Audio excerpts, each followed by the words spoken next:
the other day when I was coming home on Friday. We are live. It's Value After Hours. I am Tobias Carlisle, joined as always by my co-host Jake Taylor and very special guest today, Cam Harvey. Cam, you're a professor of finance at Duke and you're the director of research at Research Affiliates. Welcome to the show.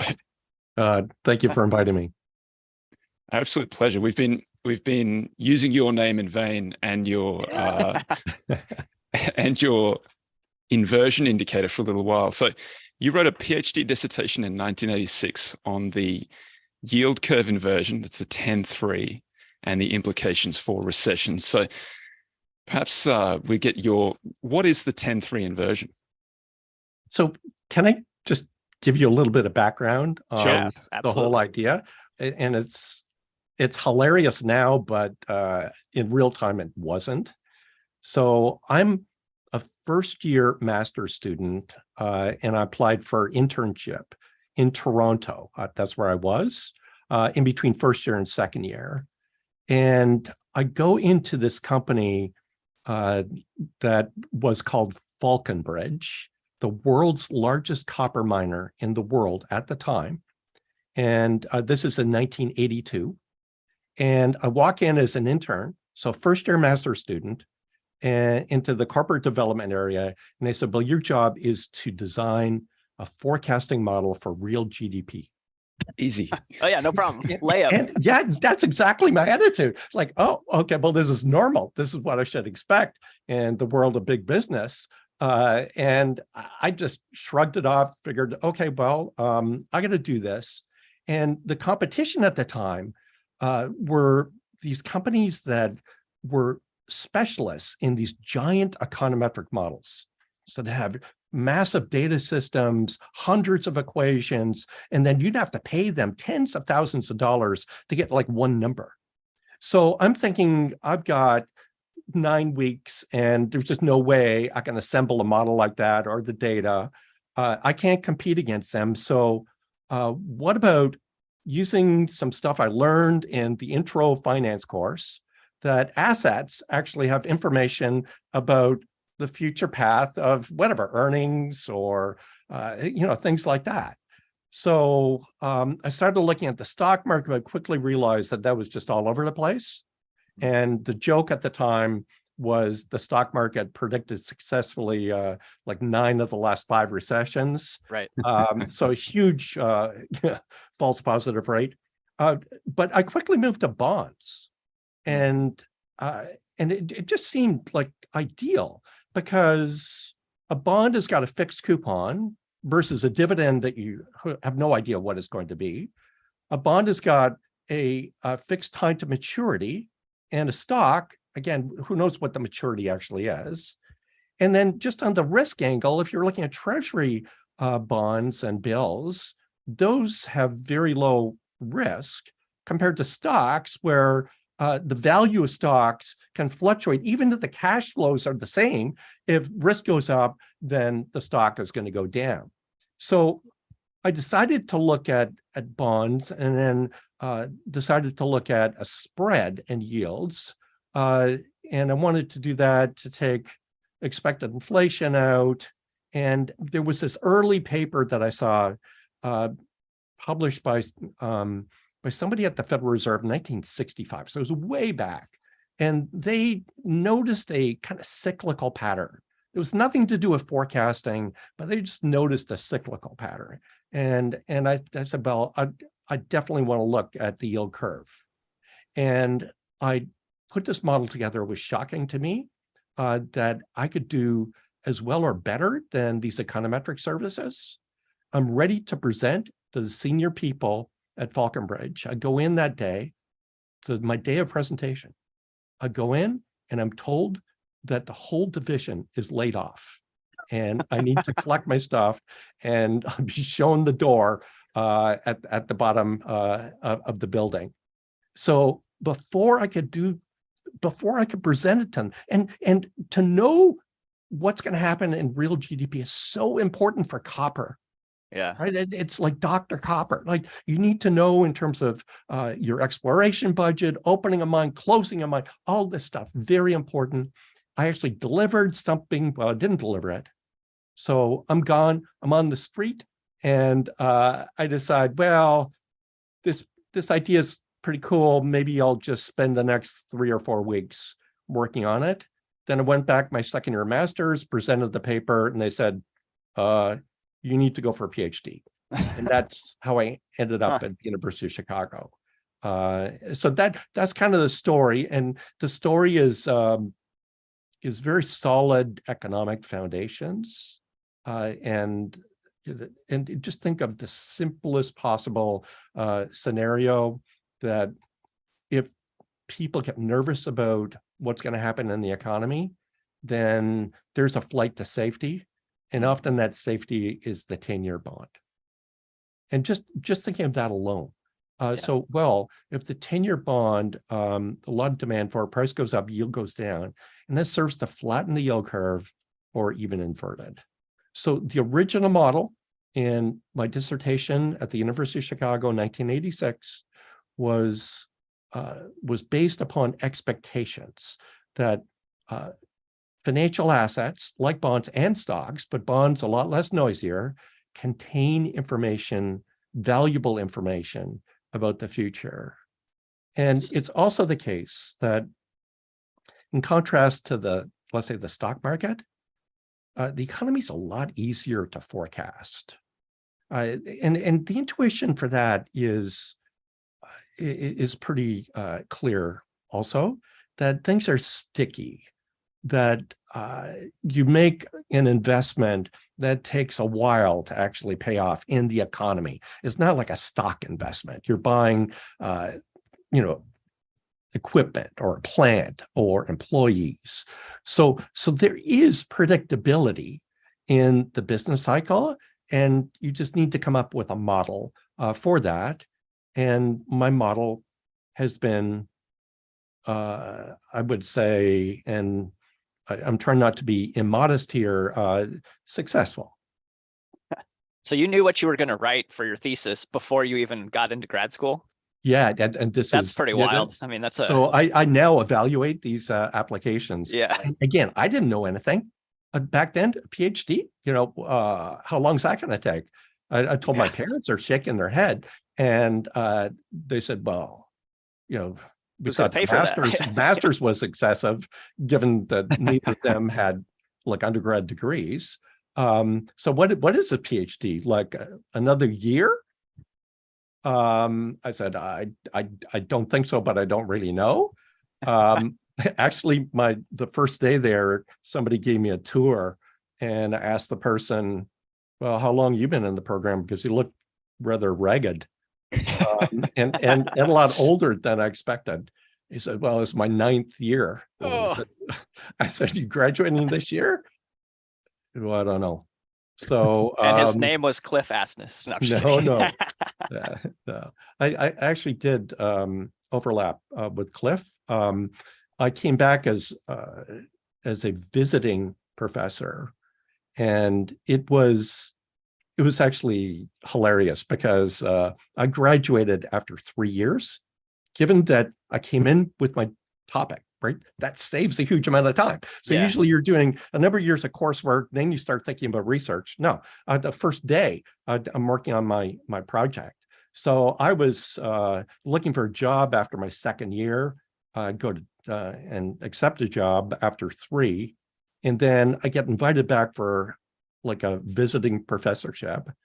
And in the finance seminar, I would just sit with the students in the student area because I knew them, right? They're my colleagues. Yeah, all your friends. And then, but it was really confusing to the faculty because they thought it was still in the program. Oh, he's taking a long time. But I did overlap with Cliff. He was a brilliant student, and actually had the pleasure of reading one of his papers and commenting on it. And it was fun to do at that time. There were so many like great students, including Cliff at Chicago.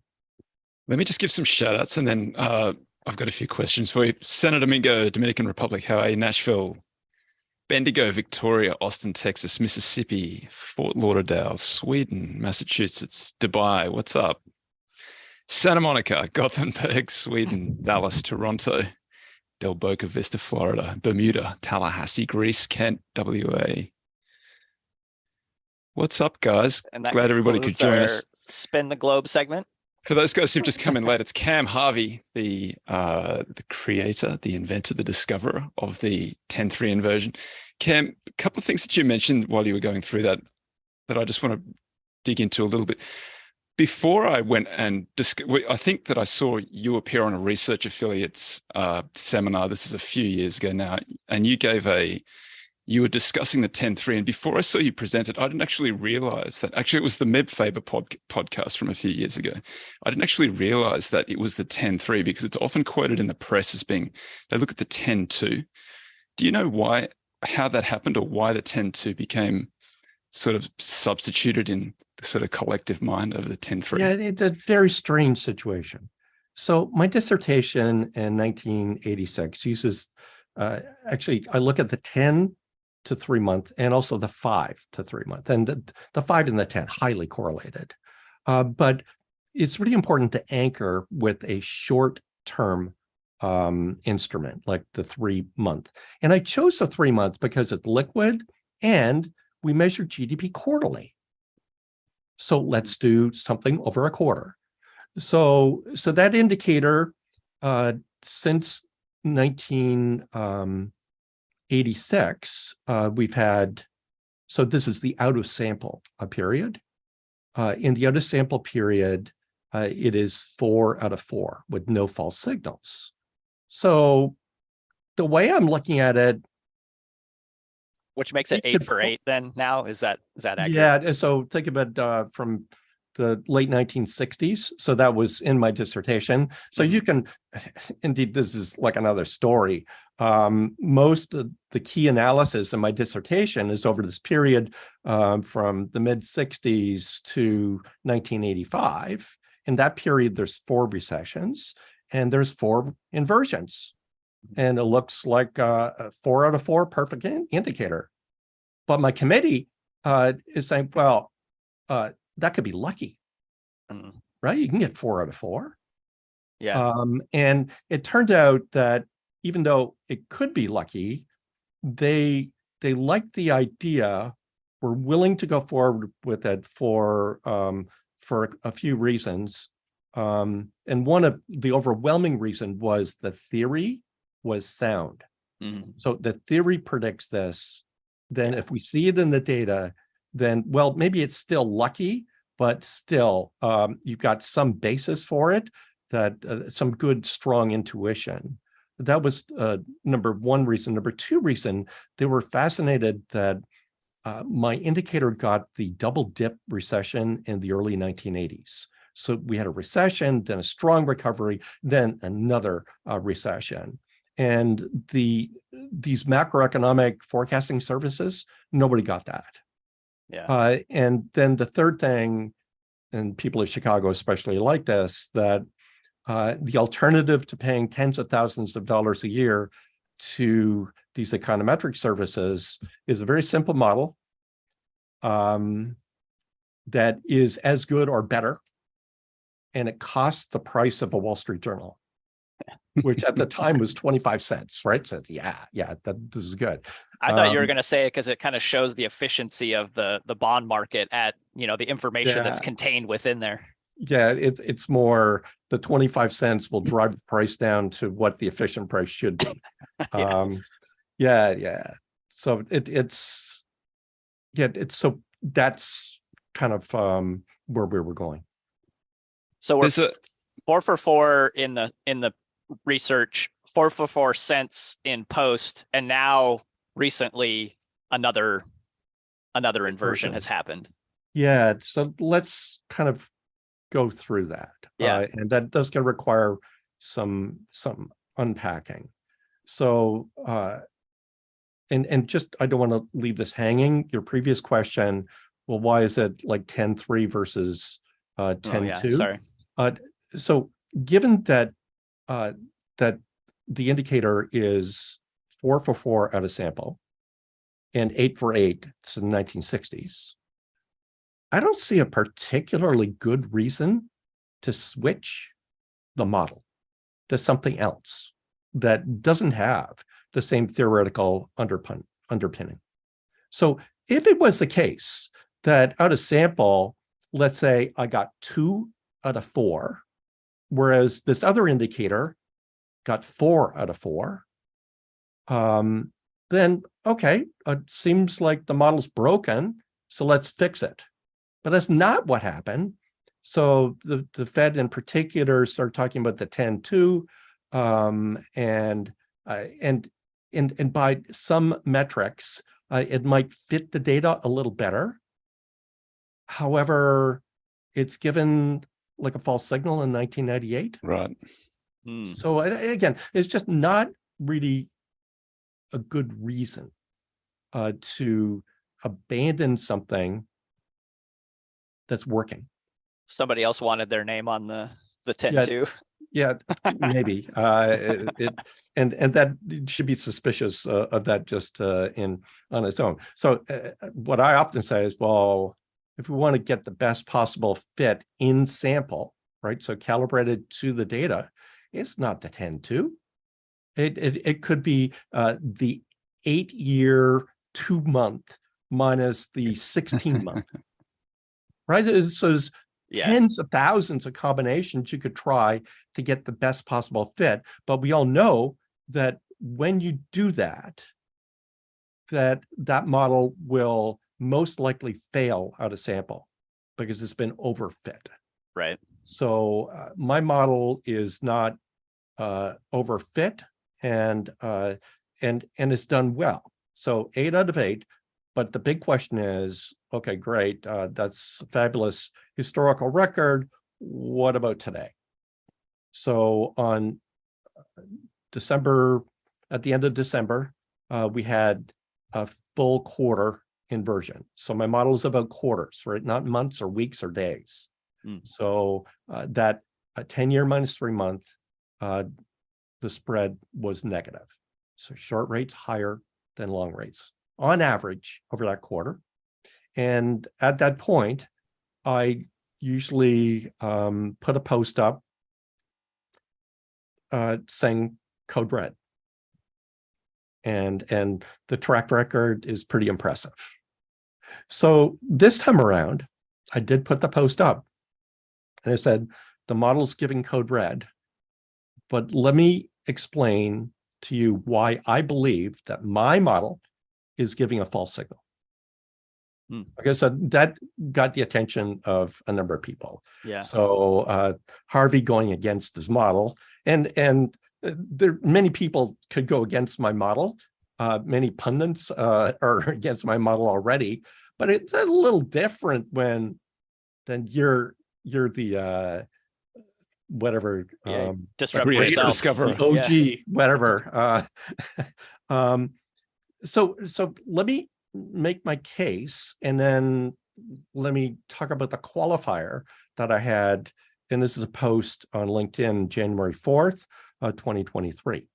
So this is the way I kind of approached it. First, this is a very simple model. It is a model with one variable. And it's a lot to ask for a one variable model to have a perfect track record forever. And especially given the complexities of our economy. And I also make it clear that I'm not, it's not in my nature just to promote the model because it's mine. I totally understand, and my training at Chicago is very helpful for this. You understand the limitations of the model. And indeed, I haven't done research in this area in a long time, in 30 years. If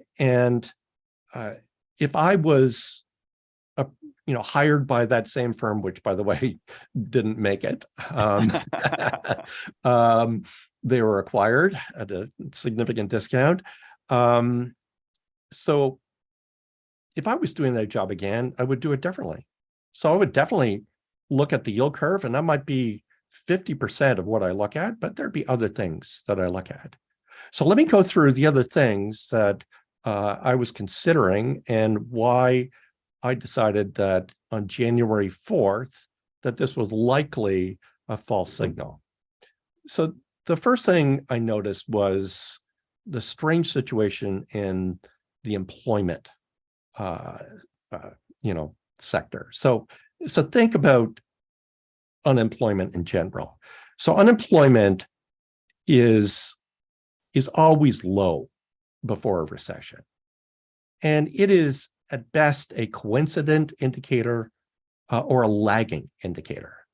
So just to say, oh, we're not going to have a recession because unemployment's so low. Well, it's always low before a recession. Mm-hmm. So that's not what I was interested in. What I was interested in was the ratio of job openings to unemployment. And that was very weird. It was almost 2.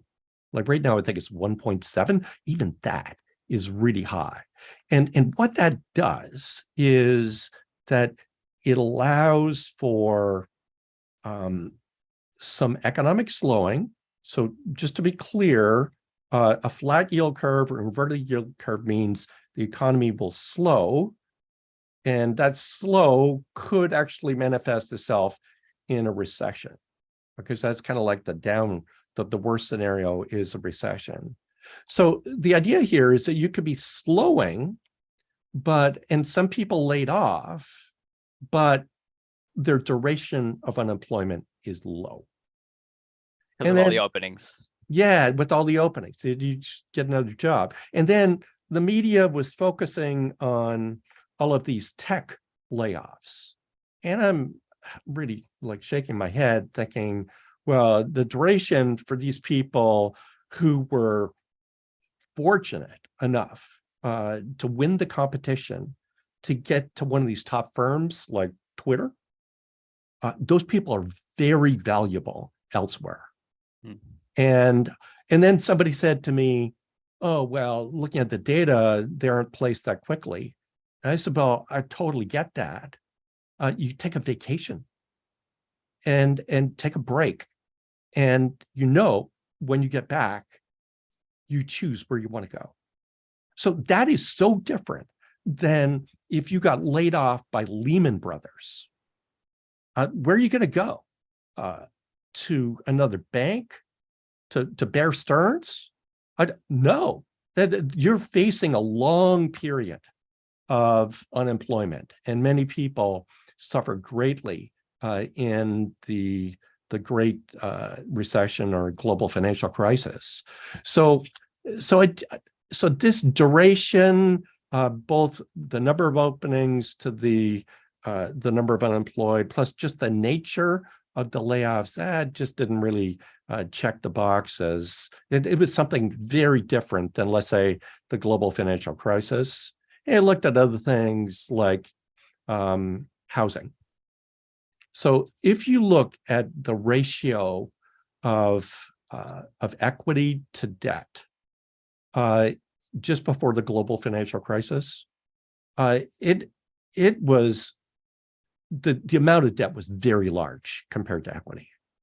And we know that the global financial crisis was in part triggered by what was happening in the housing market. If you look at that today, it looks completely different.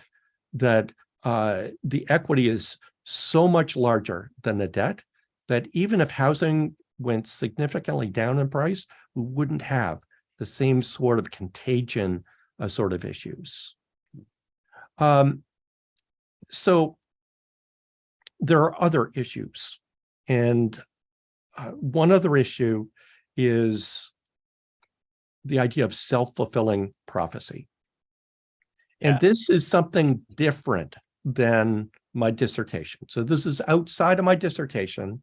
And let me tell you the story. It's kind of a Heisenberg principle issue there. Exactly. So, but let me go through the intuition of it because it's very, very important to understand.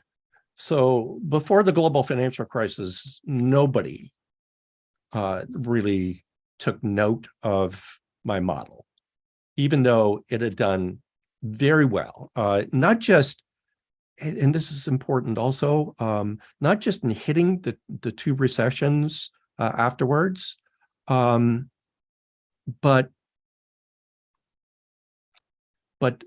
not giving false signals. So in 1987, when the stock market crashed, the consensus was a recession in 1988. The strong consensus was a recession in 1988. And my model actually had a number. So I said this, the model says 4.2% real economic growth. And that was a joke. That was such an outlier compared to what people were thinking. And we had plus 4% growth in 88. So that sort of thing. So you're not counting like a recession correct prediction. It's a non-recession correct prediction. But nobody really took it seriously. There are pockets here and there. But think of... They're all wealthy and retired now. Yeah, I should be wealthy and retired. Something more going. So think of the CEO going in front of shareholders in 2009. They've been hammered by this recession, and they say, "Look, we were blindsided. We had no idea, and if we had known what was going to happen, we wouldn't have pulled the trigger on this major investment that has put the firm at risk." And oh, by the way, it's not just me. All of my fellow CEOs are in the same shape as our company, and we were all blindsided. So let's kind of go forward to today.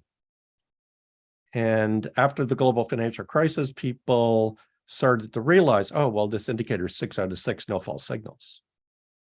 So things actually changed. So now, suppose we go into recession in, let's say, late 23 or early 24, and then let's imagine the same CEO going before shareholders at the annual general meeting saying, oh, well, if we had known a recession was coming, we would have never pulled the trigger on this bet your firm capital investment. The general meeting would erupt in laughter. There's no blindsiding unless you're like an ostrich. This is in your face. It's all over the place. We're talking about it today. So this is no excuse. So you see this, okay, oh, yield curve inverted. It's 8 out of 8. So I'm not going to take the risk. So I'm going to delay that capital investment. I'm going to delay hiring. Indeed, let's do like a 5% layoff proactively. Just so if we go into recession, we won't have to do like the slashing that is so painful for both the firm and the employees, obviously, that are laid off. So all of this, think about what happens here. Because the yield curve is flashing code red, these firms are taking positions that actually decrease economic growth. And that's the self-fulfilling prophecy. So the cutting back investment, cutting back on employment, and on other things, all of that just drops to the bottom line for GDP. It slows GDP growth. But, and this is crucial, it slows, but it decreases the chance of a hard landing. Does that make sense? That you take these actions, you do the 5% layoff, you defer that project that you need to borrow a lot of money for. If we go into recession, you're going to survive. And if we don't go into recession, well, we just had some slower growth, and we'll pick it up later when we re-trigger some of these projects. So the yield curve inverting itself is causal now in terms of lowering economic growth, but I view it as kind of risk management. Yeah, hit the brakes a little bit. There's a curve in the road ahead. Right. So so let me go to another factor that I mentioned, and that was the financial system. And I said that it was relatively strong compared to what happened in the global financial crisis when the large banks were acting as hedge funds. So taking extreme leverage and acting as hedge funds, which had like a Fed put option. And we've made a lot of changes since then. And my read of the financial system was that it also was not going to cause a contagion if we went into like a mild recession. So I went through all of these factors. There's more of them, but I had a major caveat. And I said, we can avoid a hard landing recession. But on January 4th, I said the Fed needed to stand down. That if the Fed continued to increase rates, then that will cause stress, unnecessary stress, in my opinion, and would lead us to a recession. So the Fed, as you know, has chosen to decrease the size of the hikes, but has not stopped. The Fed has not stood down in any way. And in this creates a second channel of causality from the yield curve to the economy. And we can kind of go through that channel. We're kind of living that channel right now. And it's a channel directly through the financial system. So let me explain what I mean here. So let's think of just like a simple model of a bank. So deposits come in and you pay the depositors the short-term interest rate. And then you take those deposits and you lend them out. So you lend them out to companies, and that induces some credit risk, but you're careful in your due diligence, hopefully. And you can also lend to the government, which means just buying government bonds. So that's the revenue that you're getting. So the revenue you're getting are from the payments from the loans and the payments, the coupons on the bonds. And the cost is like what you're paying the depositors. And this works great almost all the time, because almost all the time, short-term rates are lower than long-term rates. So now let's flatten the yield curve and potentially invert it. So, and we've got a severe inversion right now where it's like 1.5%. 1.68 yesterday. Yeah, it is remarkable. It's also remarkable given the size of rates. So if you look at the percentage inversion, it is massive and historically unprecedented. But let's go back to the bank. So as that short rate's going up, you are paying more to your depositors, and given that you're locked into longer term investments, like these loans to companies and the bonds that you bought, like that's not moving. So your business model is being upended.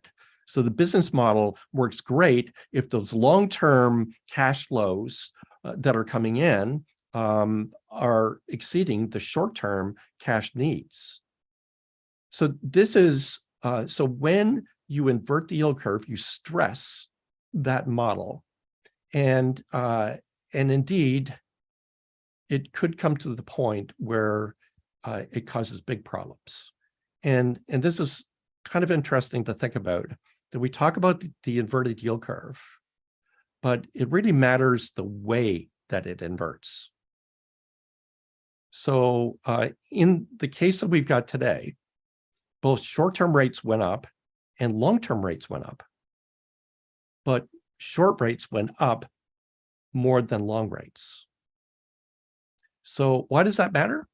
It matters because these banks have these longer-term investments. And I guess Silicon Valley Bank is a great example of that, where they've got their commercial loans that had no problems. That failure had nothing to do with the quality of their loan book. It was very high quality, but it was the loan book to government. So the bonds that they were holding. And those bonds, even if you're holding them to maturity, when the long rates go up, when interest rates go up, the value plummets. And maybe you can't hold them to maturity. Maybe you have to sell. And that's where that bank went insolvent. Now, I'm not saying that SVB demise is purely a result of regulators. I'm making a simple sort of point here that when you invert the yield curve, that creates stress in the banking system.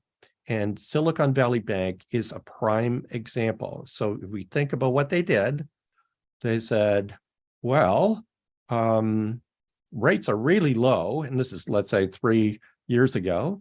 Rates are really low, but we can significantly increase our profit just by switching to higher duration bonds. So let's buy long duration bonds rather than short duration, and we can get more profit. And this is the so-called reach for yield. And in doing that, you also increase risk. And that risk was realized. Now, of course, you could hedge, right? So you could do like some swaps, and they had some swaps, but nothing really that meaningful. And why? Well, I think they unloaded their swaps mainly because it was profitable to do, another source of profit. This is also a regulatory failure. I know we're veering a little bit, but it's important to understand this because even though SVB wasn't subject to the so-called stress test, if they had, they would have passed. And that's because the stress test adverse scenario was so unrealistic. The policymakers took us far away from the adverse scenario.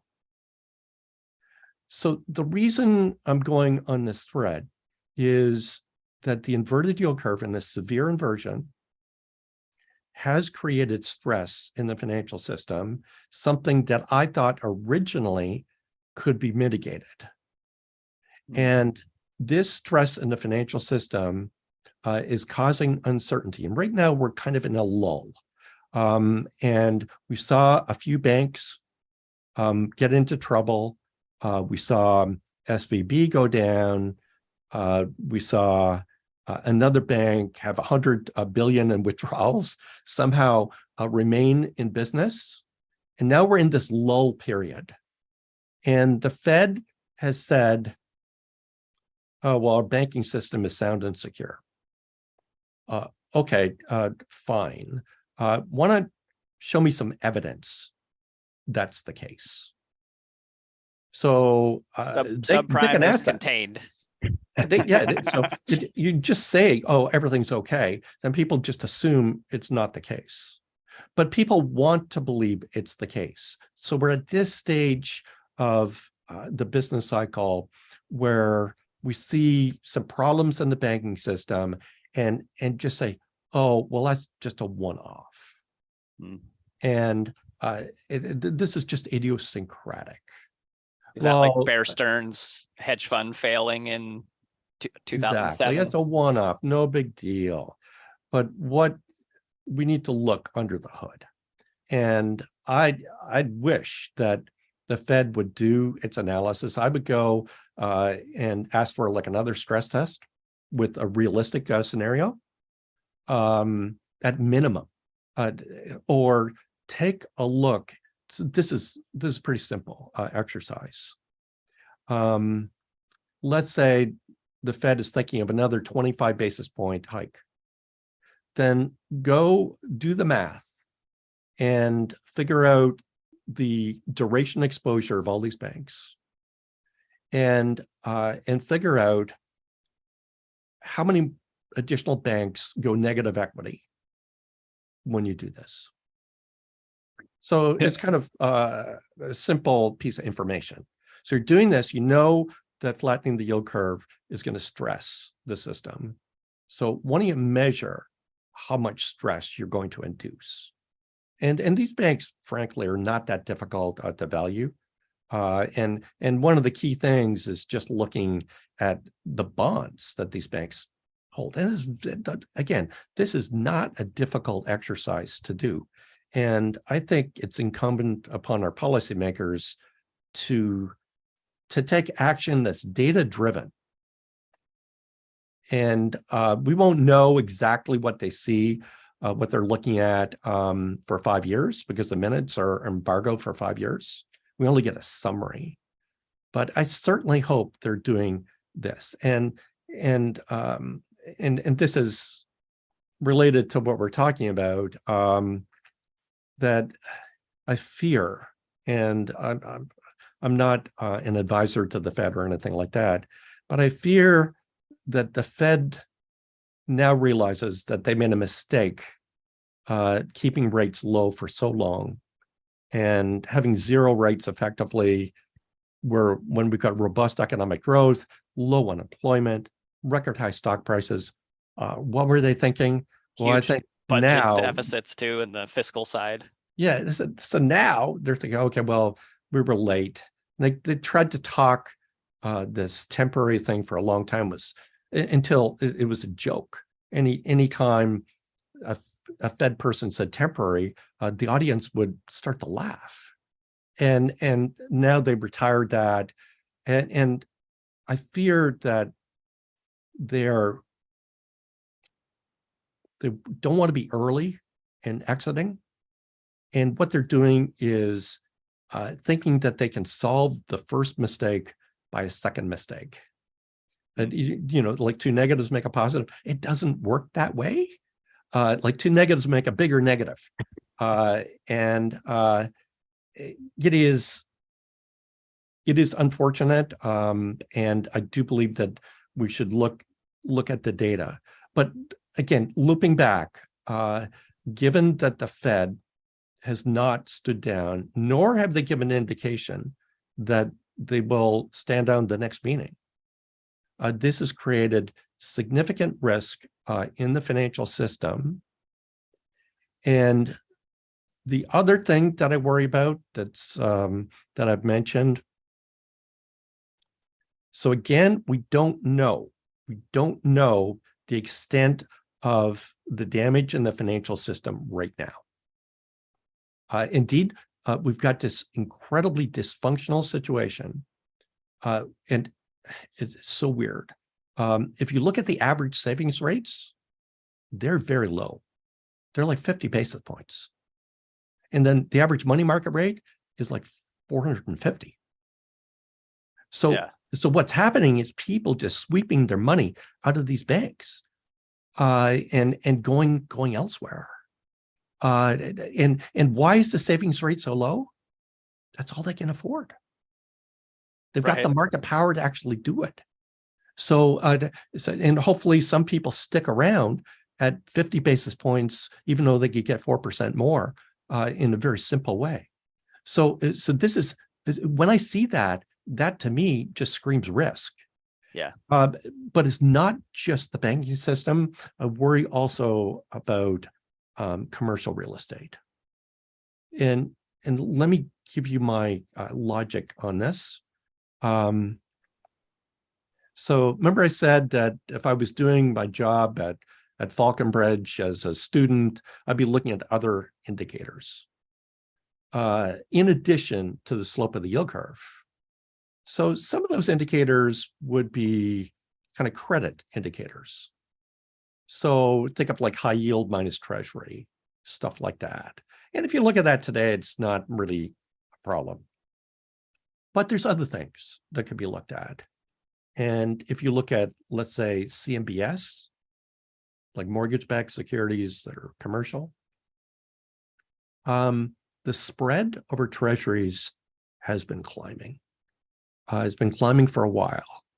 And I think that that is kind of a fragile market. And there's another reason for the fragility, and that is that the demand for commercial space has suffered what I consider a structural change given the pandemic. So it's a lot more likely that some of your workforce can work from home. And I know this firsthand at Duke because we had all these buildings planned for all of the offices that we needed, people in trailers and stuff like that. Well, all of a sudden, 25% are working from home, and we don't need to construct a new building or two. So this is just manifesting itself in big cities. So I do worry that that could be the next source of stress. As soon as that happens, then we revisit the financial system, which is unresolved right now. Like I know this is like terrible to say because it sounds like a conspiracy situation, but maybe we welcome conspiracies on the show. Maybe the Fed's got the data. I don't know. Maybe they've done the exercise that I'm suggesting, and maybe they know the number of banks that have negative equity right now. Maybe they had that information. They're sitting on it. So you can totally break that conspiracy theory by resolving uncertainty and just releasing the data. So it shouldn't be that people have to go do this on their own, go through the 10Ks, and bank by bank try to do the math. This is why we pay the regulators. They've got a job to do. So the job is actually, in one way, it's constrained because they're enforcing the regulations that exist, and those regulations come from Congress, because that's a regulatory framework. So the other important function is to monitor. And to monitor, you need to have data on the health of all of these banks. We have a large number of banks. I know the top four get most attention, but that second tier could be very important. And we've already seen significant weakness in that second tier. So this is kind of a long way of getting back to the yield curve. So this is the second channel of causality. So the first channel of causality that I went through is the so-called self-fulfilling prophecy. When it inverts, people cut back and it slows growth. The second channel of causality goes through the financial sector that, and I've described kind of one of the methods here, that the bank's business model is stressed because they have to pay out more, they're receiving less. When those long rates go up, just the value of those loans go down. And that's what happened at SVB. And you need to take a write down for your available for sale portfolio at least. Your hold to maturity portfolio should take a similar write down, but it doesn't according to the accounting rules. Can't you flip those bonds to the Fed though, using one of their windows and getting 100 cents on the dollar? And that's keeps you from... Right. But think about that. So what's the cost of doing that? So yeah, the Fed's new system. I got a bond that's worth $60. I can send it for collateral, and the Fed says, well, that's $100 bond. At par, yeah. Right? Yeah. It's at par, right? So we'll lend you some money, but we're going to lend at the Fed funds rate, right? Which is super expensive, right? So that is expensive to do. And indeed, I'm watching that very carefully because that's telling you something. That is like an indicator And I think most banks have figured this out and don't want to use this facility because it's just so obvious that you must be desperate if you're going to do this. So again, we just need the data. We don't have the data, and it's just unclear how serious this situation is. And the Fed, by increasing rates, is playing with fire. Let me also say that if we do go into recession, I've called this the Fed strategy an own goal. And then I was told, well, Americans don't really know what that means. Everybody in Europe knows what that means. And let me explain what I mean by that. So the reason to increase rates overwhelmingly is inflation. But if you look at the last 9 months, inflation's running at 3.2%. And that's not 2, but it's close. And then more importantly, what is driving that inflation?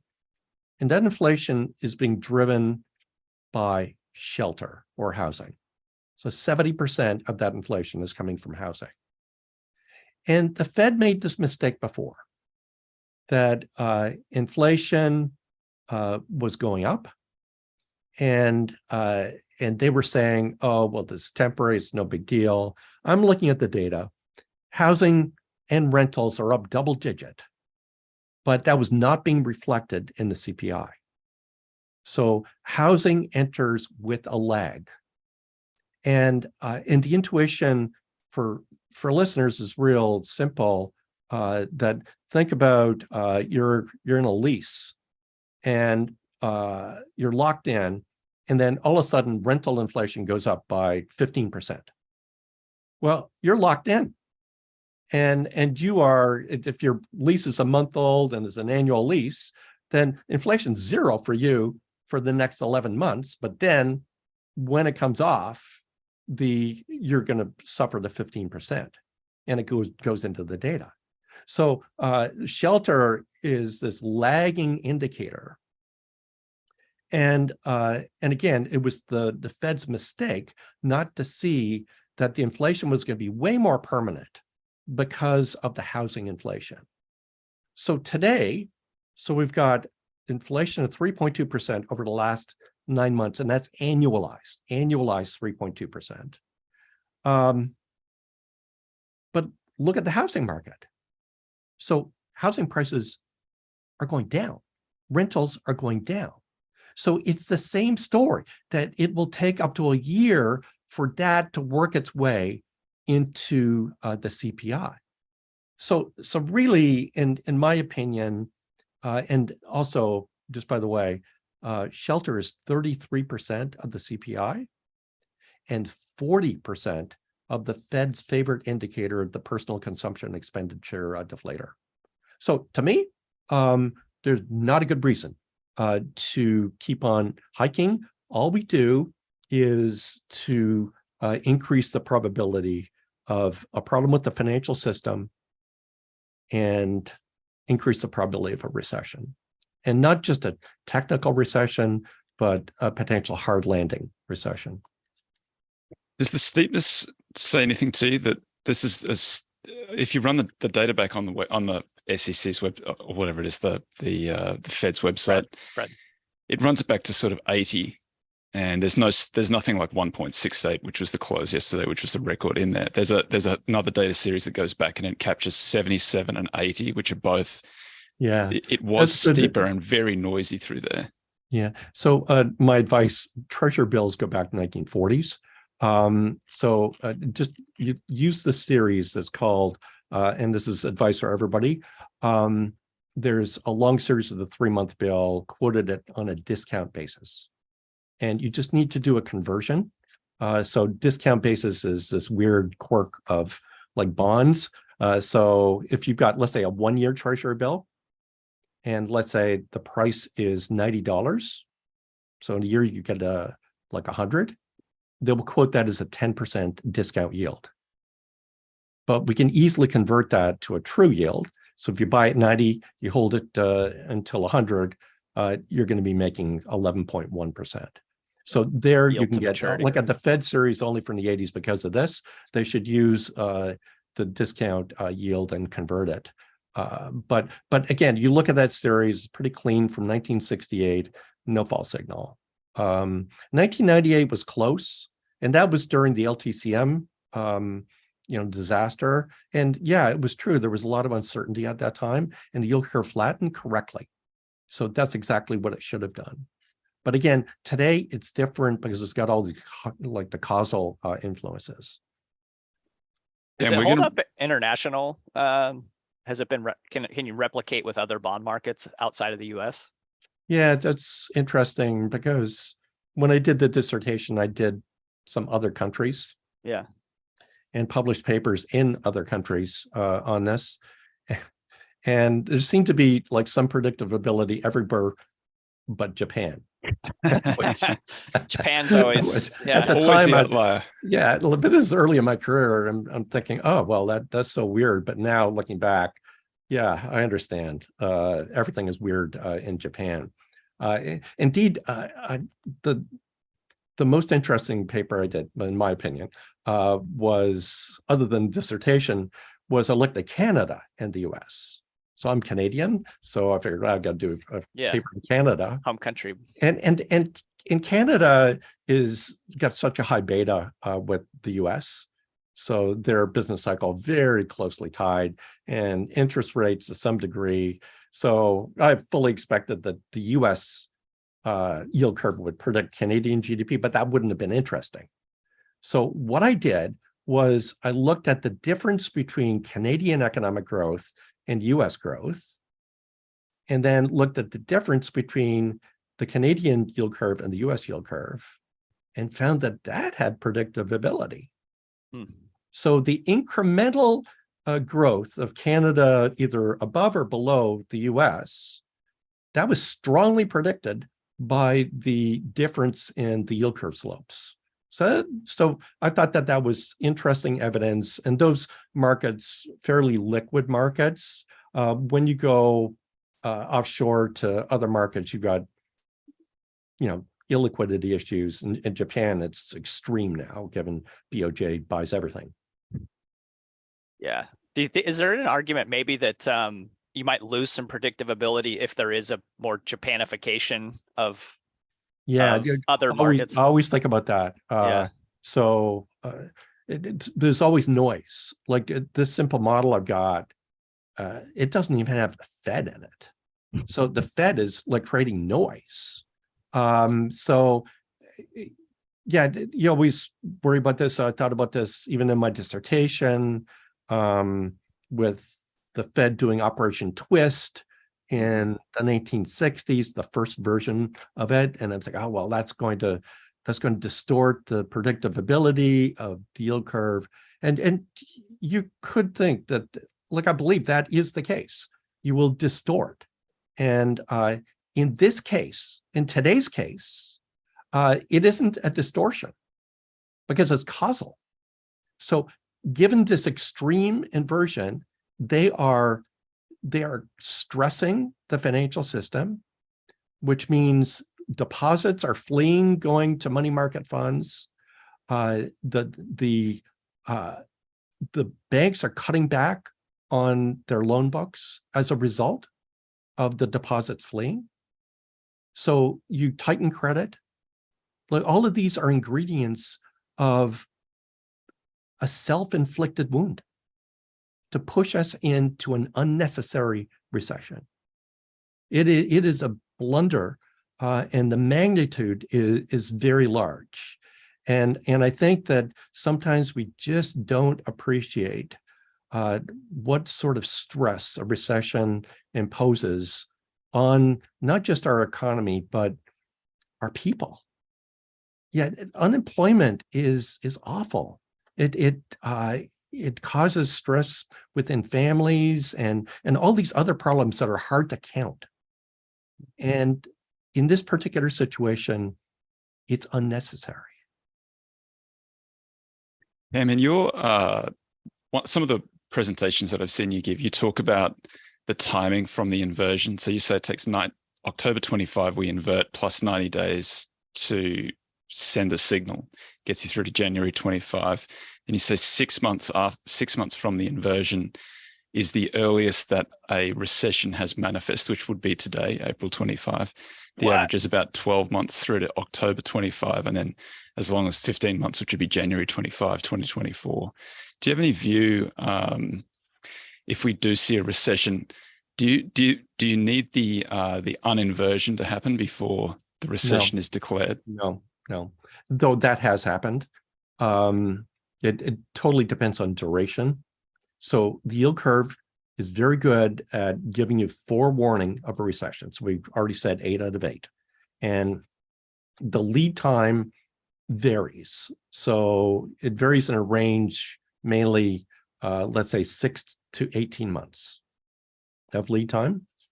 And then there's another quality of this indicator that is, I think, remarkable. And that is that the length of the inversion closely matches the length of the recession. So if you do this in months, over the last 4 recessions, so those are the ones out of sample, the difference between the length of the inversion and the length of the recession is only 1 month.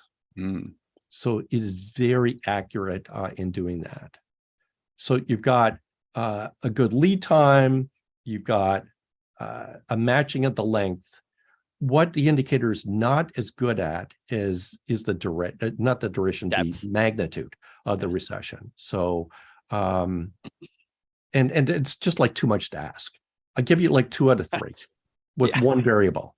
That surely you can deliver a handful of other piece of information to give the magnitude. Well, I wondered if the steepness, it just maybe you don't have enough examples of, we've got 8 altogether so far.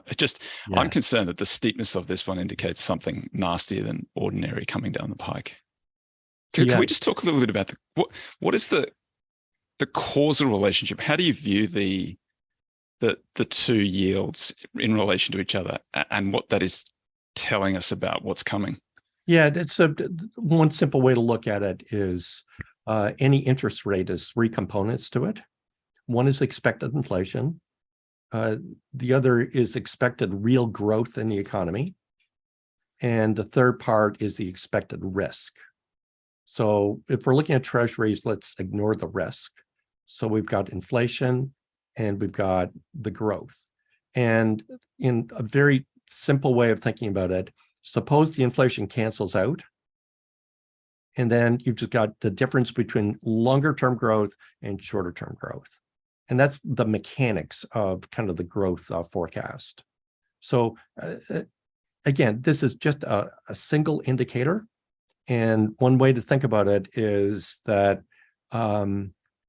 that when the yield curve flattens out or inverts, that just means slower growth. And the causal channels, that second channel is a real channel. So just think about what's happening here. Short rates are very high.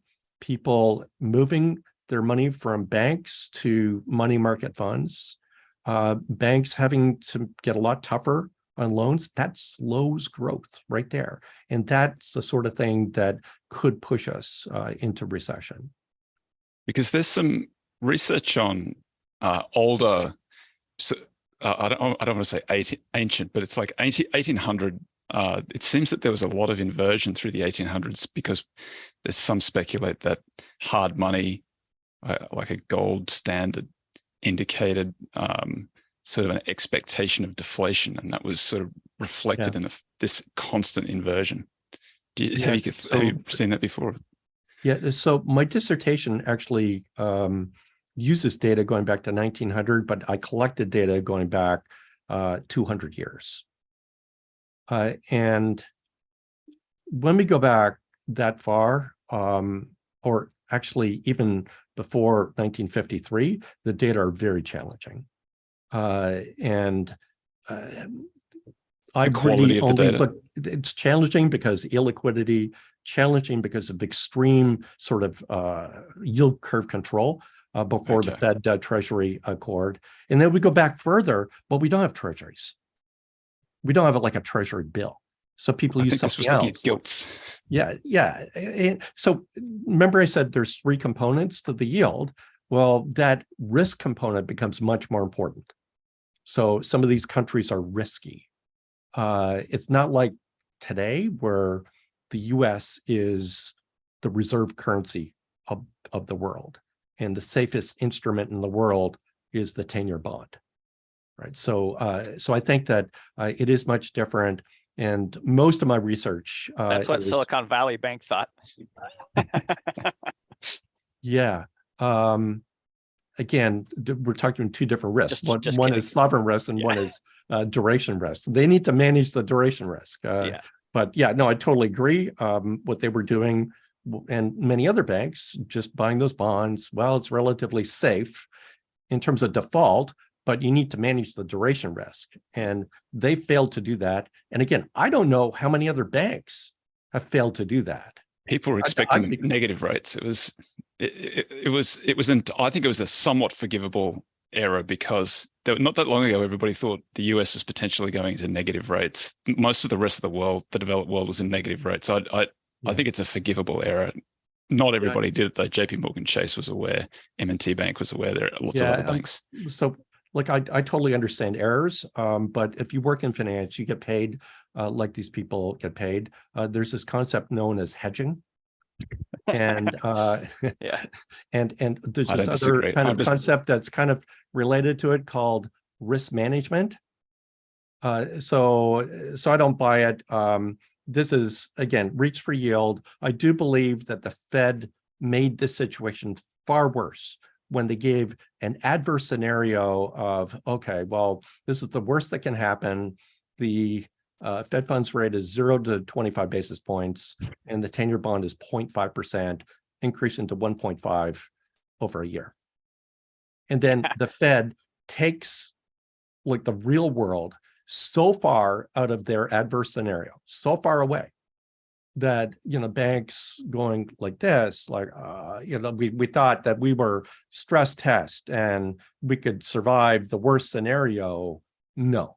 So that is unfair. And I'm willing to cut some slack there because the gross failure of kind of regulatory oversight. So it's kind of like two things here. So one is constructing a stress test to construct the mechanism. So that's kind of a regulatory issue. Then there's a supervisory job that you do to make sure that you give adequate diligence to all of the banks, making sure that they're safe. Again, the Fed knew about problems at Silicon Valley Bank well before it went under. They just didn't do anything about it. Yeah, and we're well over time here, but I'd be remiss if I didn't ask about the book over your shoulder there. You've got a new book, DeFi. Do you want to plug the book? Yeah, so it's DeFi and the Future of Finance. And this has been something I've been super interested in over the last 8 years. So I've taught this material for 8 years. I do research in this area, and I'm very excited about the possibility of decentralizing some of the interesting aspects of our financial system and other parts of what we do.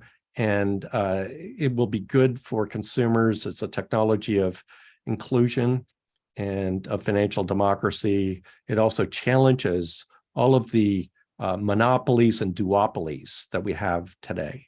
And this is not just a comment about our financial sector. This goes well beyond, because the concept of Web3 is what we've got today with Web 2 plus the decentralized finance. So that reasonable things happen, so that if you get served an ad on social media, then you get paid for it, as it should, rather than the advertiser paying the platform and you get nothing. So this really changes the way that we interact in many different ways. It has, I think, very interesting implications for finance in general, and that's my focus. But I do definitely talk about all of these other ideas that should be within Web3. And I'll leave with just one example of the simplicity of this. Think of the major cloud computing providers. And now think about your laptop or your desktop. How much CPU do you use every day? And for most people, it's not much. It's maybe an hour, maybe 2 hours. It's not that you're running simulations overnight. It's just not used. So why not rent that out? And it's just lying around. So you can generate revenue. And it's just a simple, Web3 application for sort of cloud computing. So many different industries will be shocked by this, even though all the media attention is on the trials and travails of Sam Bankman-Fried, which, by the way, has nothing to do with decentralized finance. That's centralized finance. Or the price of Bitcoin or Dogecoin. No, there's something else happening under the radar that's not just speculation on cryptos that will affect all of the top names, all of the top companies. That sounds fascinating. Campbell, Harvey. There's an irony too that YouTube is going to serve up 25 ads on this while paying Toby and I absolutely nothing. Exactly. Yeah. Not in the future. Not in the future. Okay, good. Campbell, Harvey, thank you very much for your time.